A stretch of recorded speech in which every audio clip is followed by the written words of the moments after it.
1959, the fourth principle states, a child who is physically and special assistance according to his condition and status.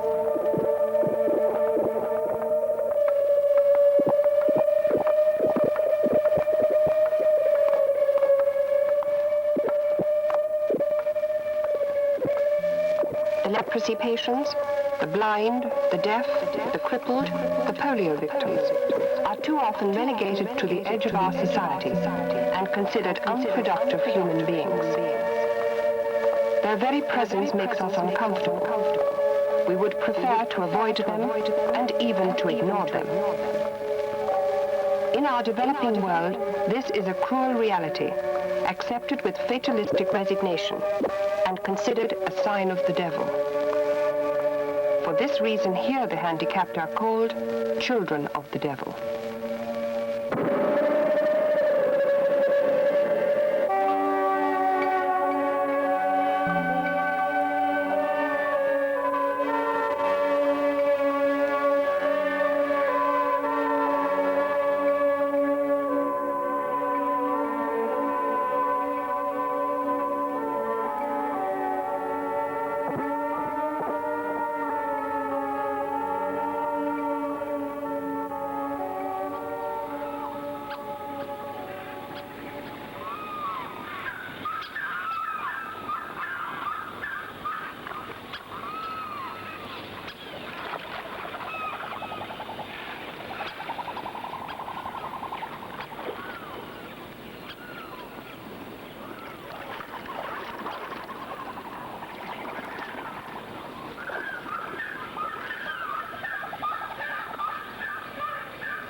The people from a village in West Africa believe that little Kalu has been marked by the devil, and according to his parents, only magical rites by a witch doctor would be able to draw this curse from him. And faithful to their belief and their customs, they turn to Isa, the most renowned witch doctor in the whole area.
In my 20 years as a missionary, when I was organizing projects for leprosy victims and other social needs, I was often faced with the crude reality of the life of the handicapped.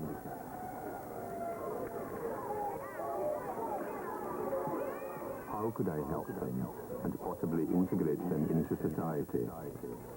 To be handicapped is in itself a trauma, but what a tragedy for a life spent in absolute misery for these human beings, shunned by everyone in your own community.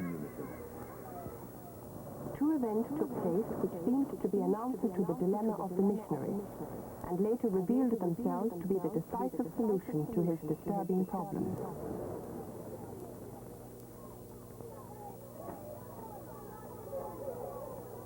News arrived at the mission that in a nearby village, a young girl called Tete was crippled by a mysterious disease.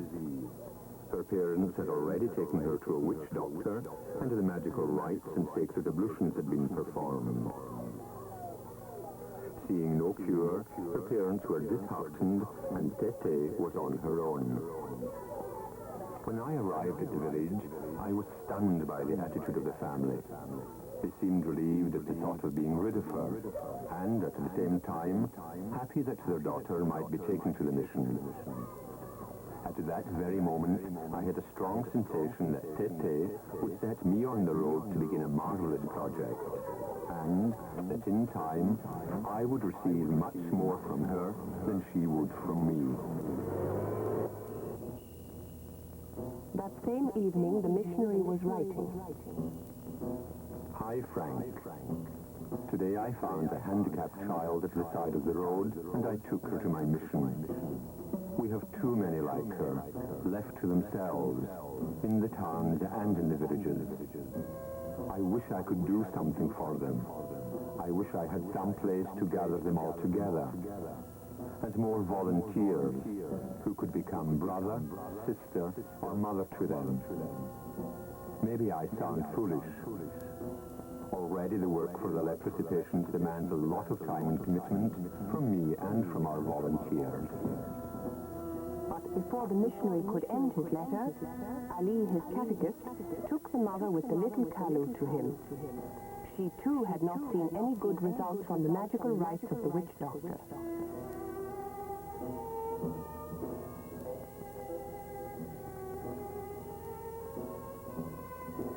The woman had come to me to beg me to save her firstborn son. How could I refuse her, since she had placed all her hopes in me and my mission?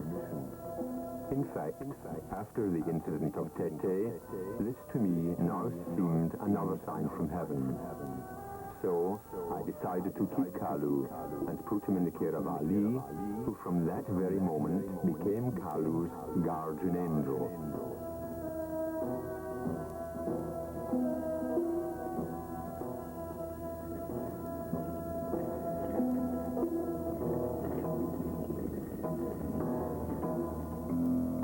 Later, a specialist surgeon operated on Tete. The paralysis of the legs was permanent, but the surgery of the leg tendons and then the use of braces with proper therapy would promise at least some leg movement.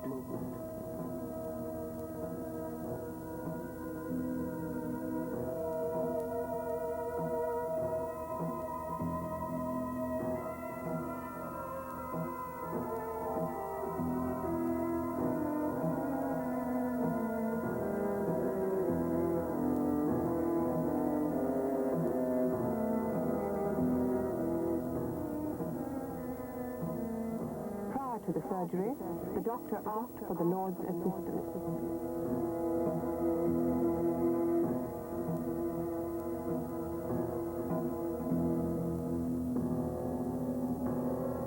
Tete's name was now on the lips of everyone. That very morning, an unusual thing happened. The handicapped children and the leprosy patients had gone to the chapel quite spontaneously. Each had but one desire to express to the Lord, that Tete could walk again.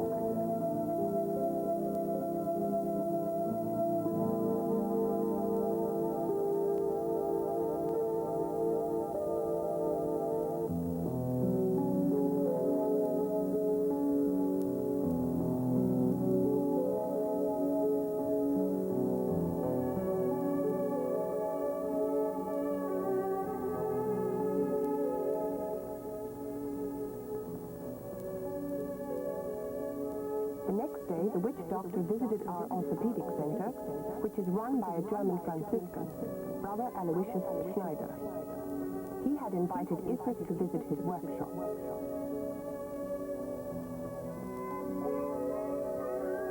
Little Kalu was not affected by leprosy, and so should have been excluded from our assistance.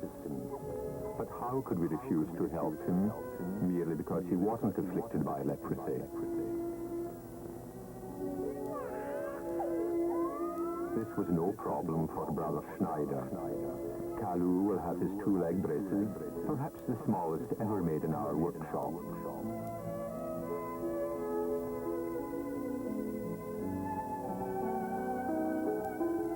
missionary always tries to understand local culture, not to cast it aside, but to evaluate it and adopt its positive aspects.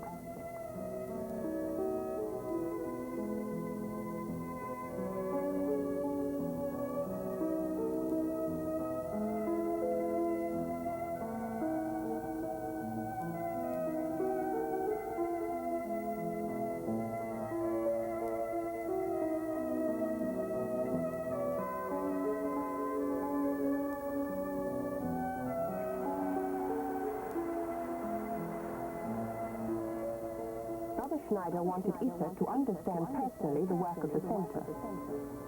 He showed her its various aspects and pointed out different methods of work. Here, charms and magical rituals were not used, but instead simple wood, wire, rubber soles, and lots of love and goodwill to adapt the braces for the leprosy patients whose limbs so often had become horribly deformed.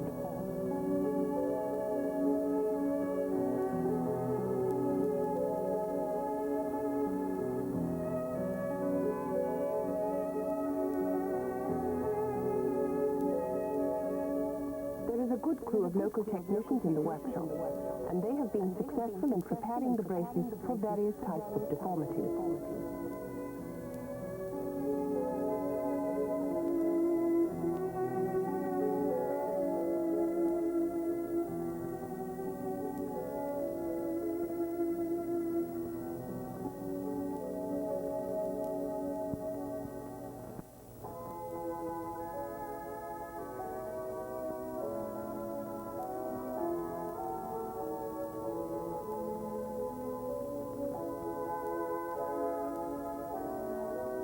The center, quite unique of its kind, is among the better projects that have risen in recent years in West Africa. It has become a school for the training of specialists. Even from surrounding countries, technicians come to study the methods used at this center.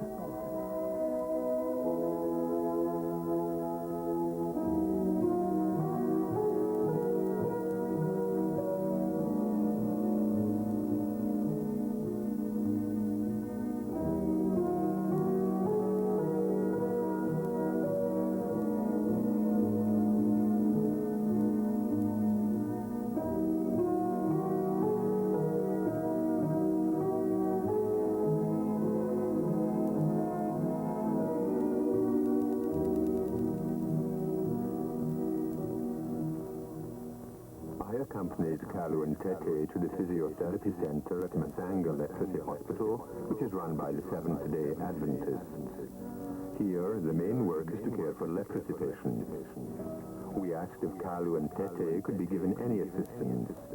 After all, the therapy necessary for leprosy patients is similar to that for our handicapped children. And so, Kalu and Tete became the first guests who were not leprosy patients. But a deeper problem had surged to its full reality. To open up to the handicapped meant a significant increase in the workload for the nurses and paramedicals. How long could we continue this double responsibility?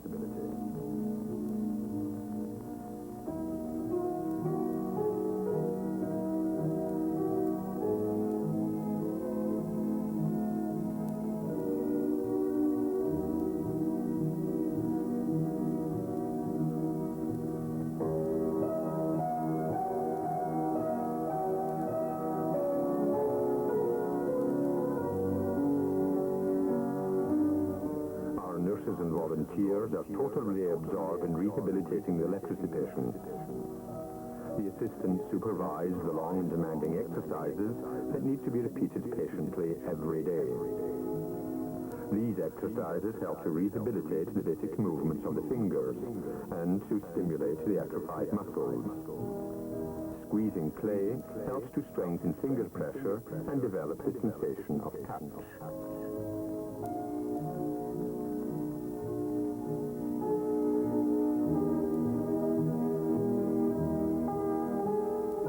These leprosy patients are reinstated into the working world and frequently return to resume the same trades that once they had been forced to give up.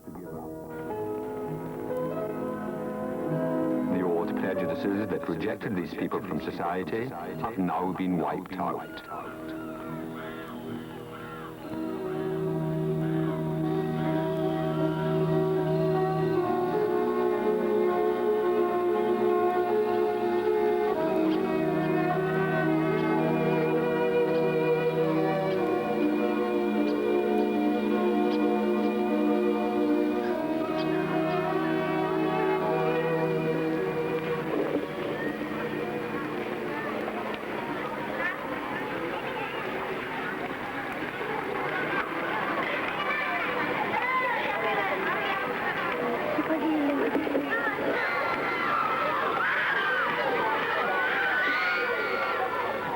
Tete recovered from the operation.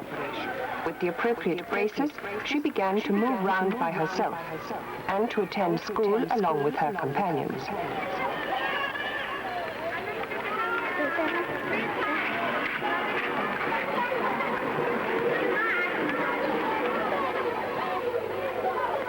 Even Carlo attended kindergarten with a small friend. But he still needed the strong arms of Ali. His friend moved about with certainty. But within a few months, Carlo would do the same.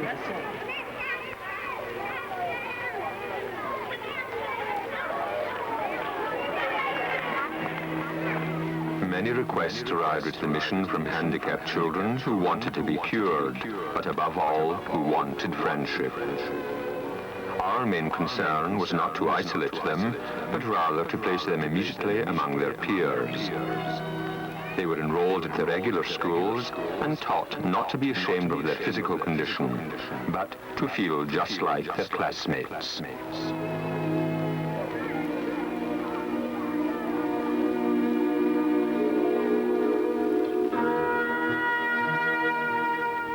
After a very long period of rehabilitation, the children are then accompanied to their families. Those who live nearby continue to attend the center for a complete rehabilitation process. With simple and patient explanations, we were able to convince the parents of the handicapped that their children were not struck by a diabolical force, but rather by an infirmity like any other disease.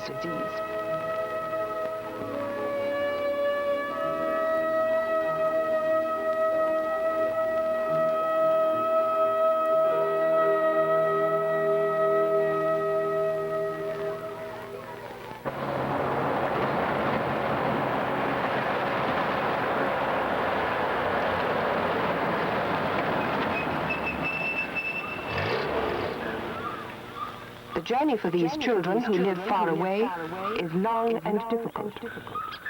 The Land Rover takes them along the accessible roads as far as possible into the bush.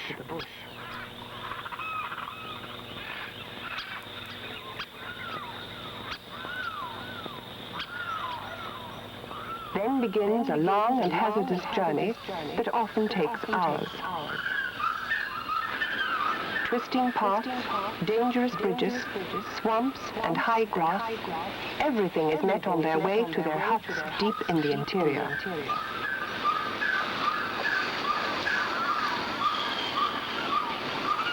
For these young patients, it is their ordeal by fire during the process of rehabilitation.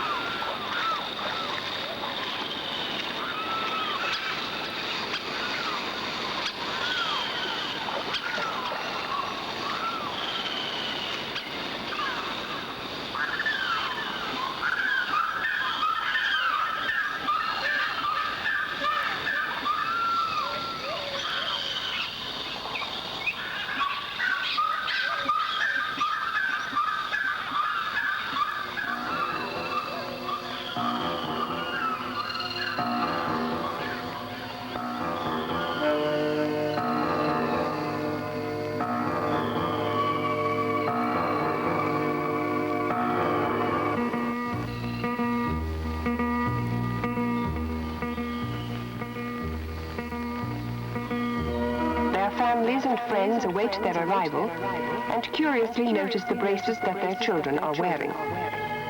They are grateful, and once again a spark of hope enters their lives.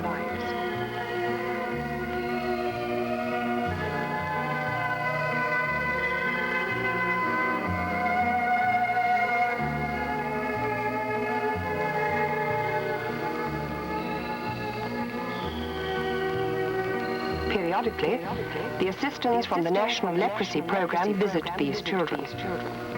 They encourage the parents to insist on the children always using the braces and performing daily therapy exercises.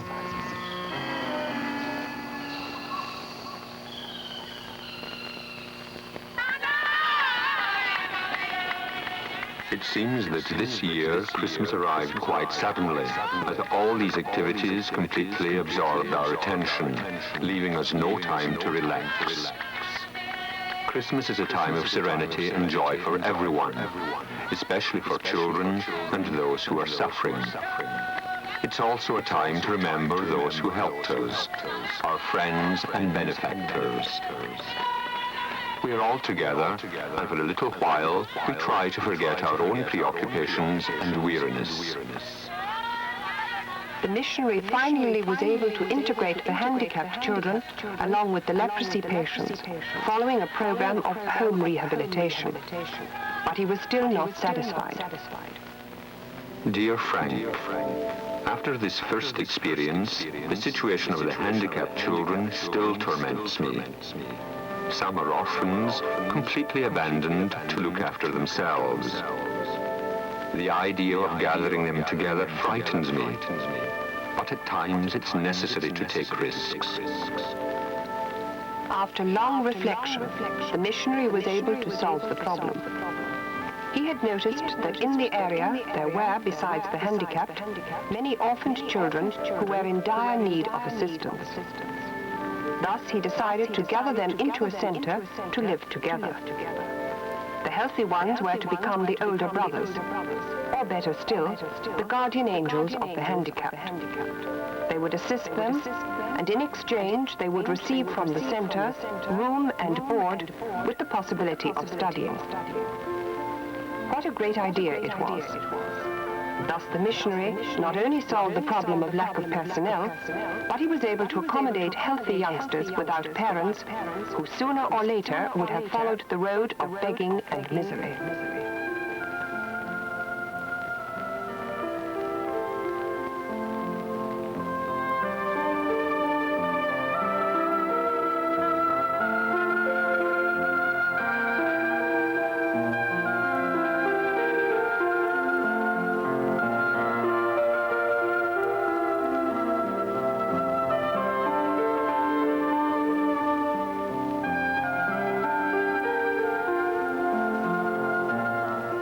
From the moment the handicapped children wake up, the guardian angels are there to look after them, to give them their baths, and then to help them to wash their clothes.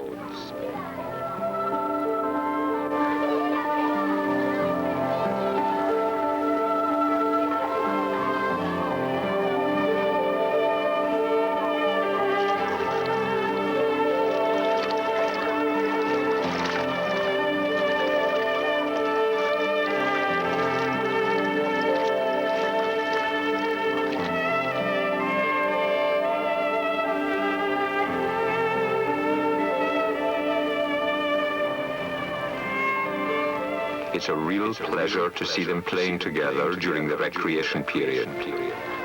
Even those who can't move about follow the games and dream of the day when they too can imitate their companions.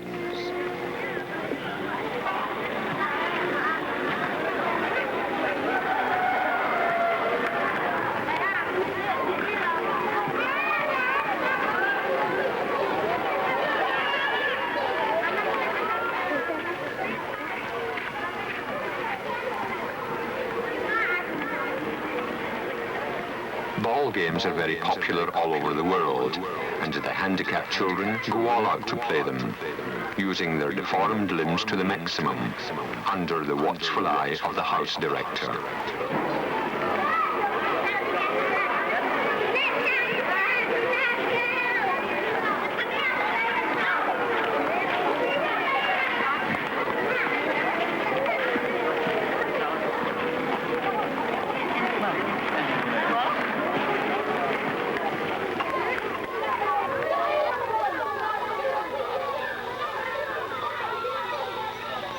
The main meal of the day is a good bowl of rice with a portion of fish in a rich palm oil sauce, vegetables, and a variety of tropical fruits.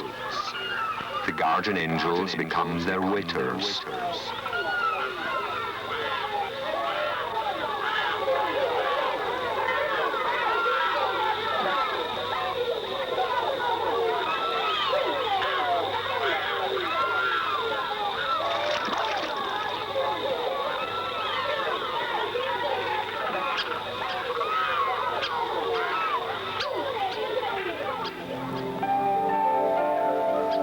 Joseph, a lay volunteer, offers his agricultural experience to those able to work, planting a vegetable garden with tomatoes, eggplants, lettuce, sweet potatoes, and many other vegetables.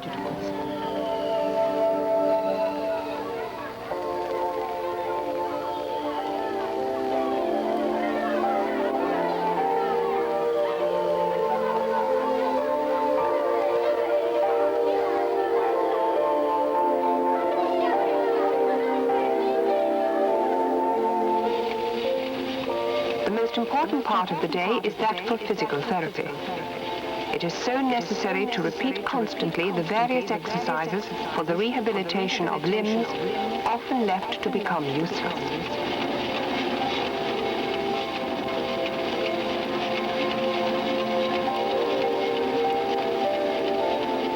How proud my kids are when finally they're able to get up and go downstairs on their own. For them, each and every little success is a real conquest.